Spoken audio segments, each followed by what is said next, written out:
जय श्री कृष्णा, राधे राधे। स्वागत है आप सभी का YouTube चैनल आध्यात्मिक कथाओं में। आज की इस कथा में हम आपको सुनाएंगे भाई दूज की कथा। भाई दूज के दिन यह कथा सुनने से भाई बहनों के जीवन में आपसी प्रेम सौहार्द आता है। सभी भाइयों और बहनों के जीवन में सुख समृद्धि की वृद्धि होती है। इस कथा को अंत तक जरूर ही सुने। भगवान कृष्ण इस कथा को भाई दूज के दिन सुन रहे सभी भाई बहनों के जीवन को अपार प्रेम और खुशियों से भर देना, उनकी सभी मनोकामनाओं को पूरी कर देना। तो आइए प्रिय भक्तों, अब शुरू करते हैं भाई दूज की कथा। कथा शुरू करने से पहले आप सभी से मेरा हाथ जोड़कर निवेदन है, हाथ जोड़कर मेरा विनम्र निवेदन है, प्रार्थना है कि यदि आप सभी मेरे चैनल पे नए आए हैं तो मेरे चैनल को सब्सक्राइब जरूर कर लीजिएगा। और यदि कथा अच्छी लगे, वीडियो अच्छा लगे तो वीडियो को लाइक करिए, शेयर कीजिए और कमेंट में जय श्री कृष्ण राधा अवश्य लिखिएगा। तो आइए प्रिय भक्तों, शुरू करते हैं आज की कथा।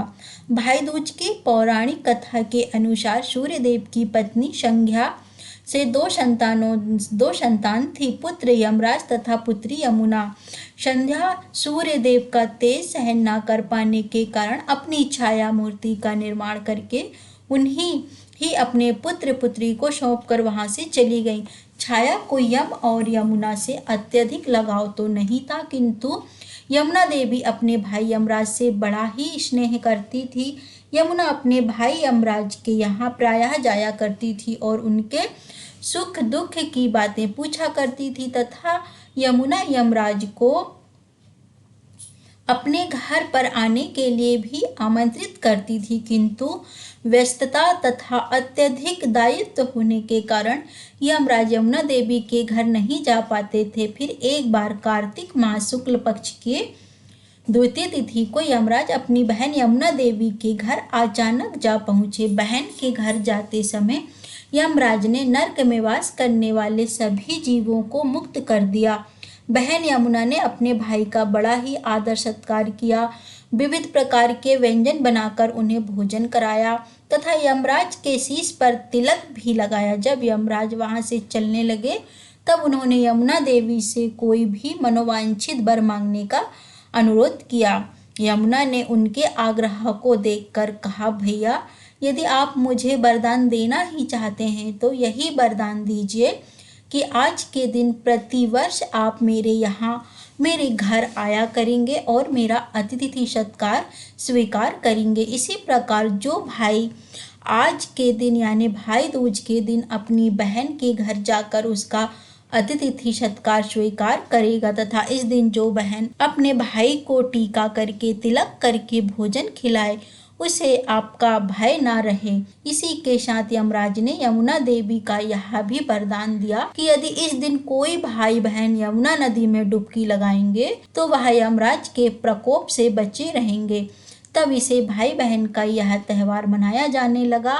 भैया दूज त्योहार का मुख्य उद्देश्य भाई बहन के मध्य सद्भावना तथा एक दूसरे के प्रति निकटता को प्रोत्साहित करना है। भैया दूज के दिन 5 दिनों तक चलने वाली दीपावली उत्सव का भी समापन हो जाता है। इस दिन अगर अपनी बहन ना हो तो ममेरी, फुफेरी या मौसेरी, चचेरी बहनों को उपहार देकर ईश्वर का आशीर्वाद प्राप्त कर सकते हैं।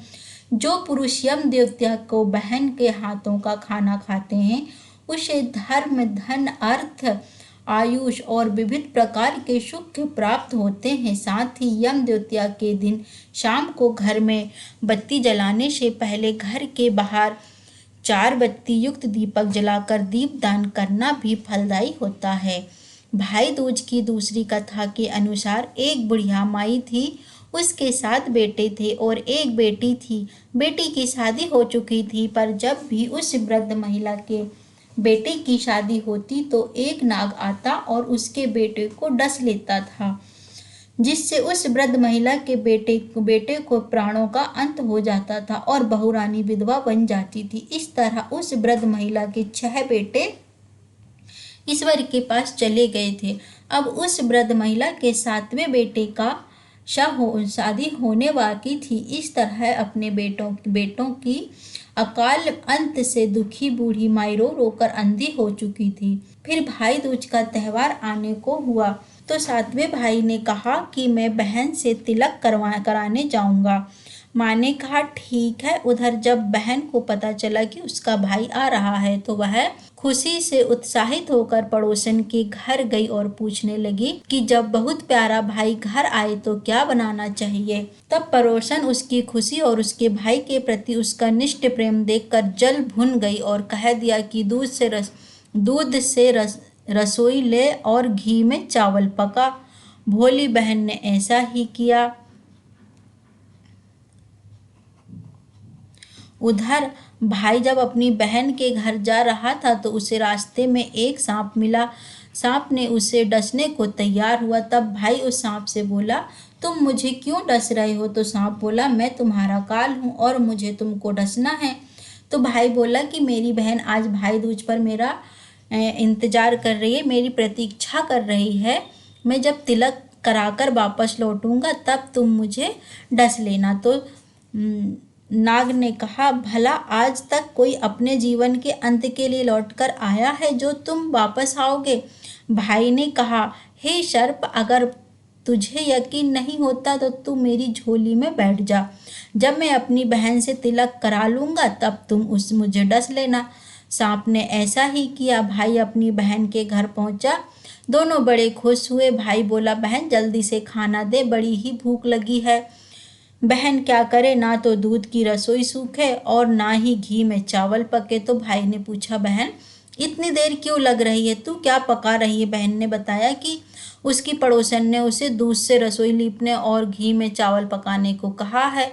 भाई बोला, पगली, कहीं घी में भी चावल पके हैं या दूध से कोई रसोई लीपता है? तो गोबर से रसोई लीप और दूध से चावल पका।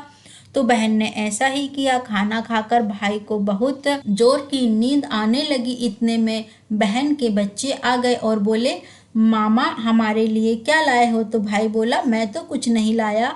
तो बच्चों ने वो झोला लिया जिसमें सांप था। जैसे ही बच्चों ने उसे खोला उसमें से हीरे का जगमगाता हुआ हार निकला, जिसे देखकर बहन ने कहा, भैया तूने बताया नहीं कि तुम मेरे लिए इतना सुंदर हार लाए हो। भाई बोला, बहन तुझे पसंद है तो तू ले ले, मुझे हार का क्या करना। अगले दिन भाई बोला, अब मुझे जाना है, मेरे लिए खाना रख दे। बहन ने उसके लिए लड्डू बना के एक पोटली में रख दिए। भाई कुछ दूर जाकर थककर एक पेड़ के नीचे सो गया। उधर बहन के बच्चों को भूख लगी तो उन्होंने अपनी माँ से खाना मांगा। माँ ने कहा कि खाना बनने में अभी देर है। तो बच्चे बोले कि मामा को आपने जो खाने को दिया हमें भी वही दे दो। तो बोली कि लड्डू बनाने के लिए बाजरा पीसा था, वही पड़ा है चक्की में, जाकर खा लो। तो बच्चे ने देखा कि चक्की में तो सांप की हड्डियां पड़ी है।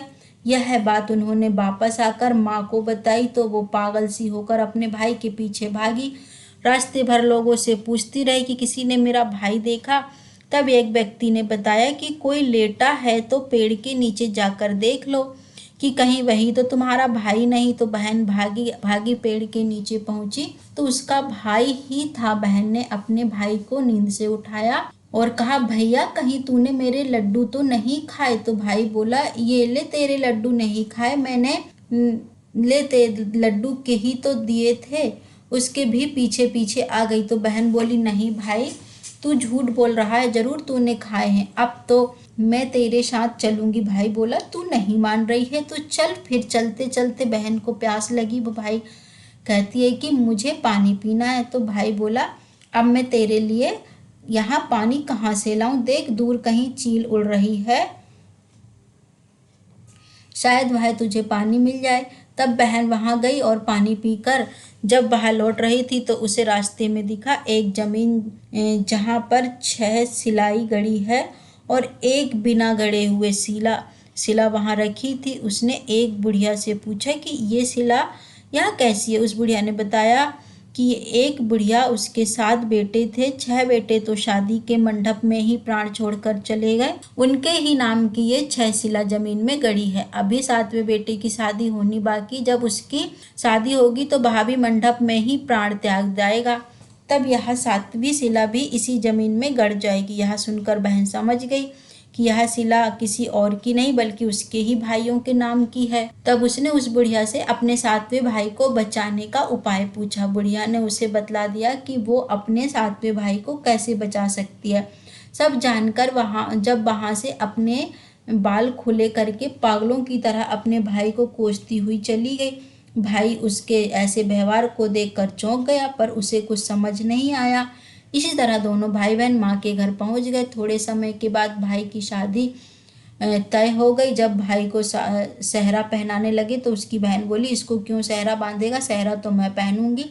सब लोगों ने परेशान होकर सेहरा बहन को ही बांध दिया। बहन ने देखा कि उसमें कलगी में एक कलगी की जगह सांप का बच्चा छुपा था। बहन ने उसे निकाल कर फेंक दिया।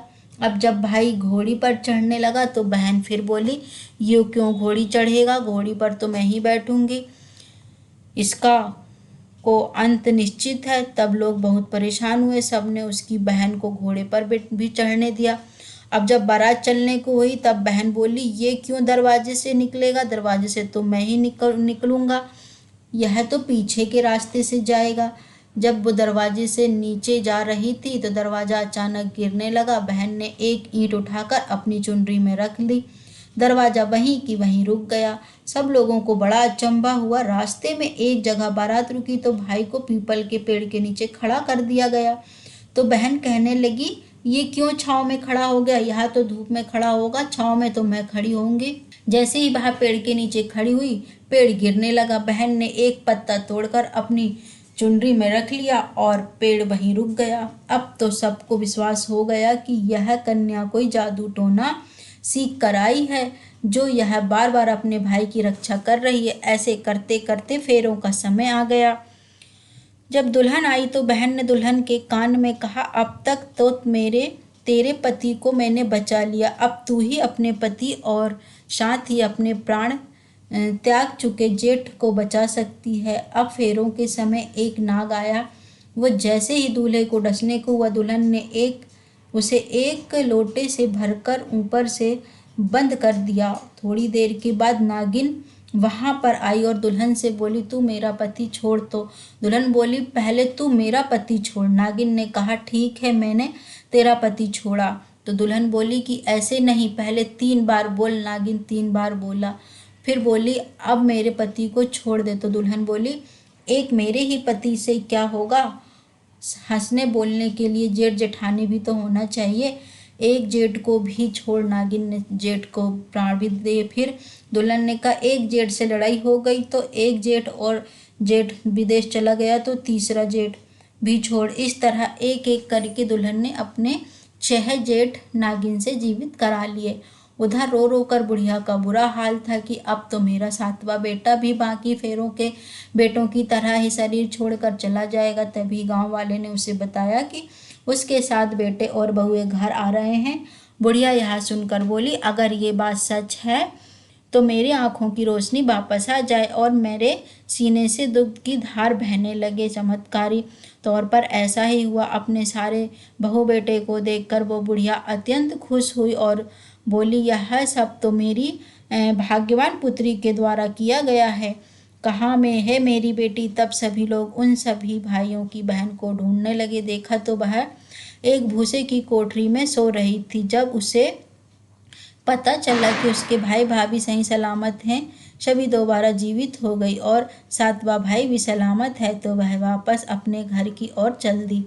उसके पीछे पीछे सारी लक्ष्मी भी जाने लगी। यह देखकर बुढ़िया ने कहा, बेटी पीछे मुड़कर देख, तू सारी लक्ष्मी ले जाएगी तो तेरे भाई भाभी क्या खाएंगे। तब बहन ने पीछे मुड़कर देखा और कहा, जो माँ ने अपने हाथों से मुझे दिया है बस वही मेरे साथ है। मेरे ससुराल चले, बाकी का भाई है और भाई के पास रहे। इस तरह एक बहन ने अपने भाई की रक्षा की। यह है भाई दूज की शक्ति। तो प्रेम से बोलिए जय श्री कृष्णा, राधे राधे।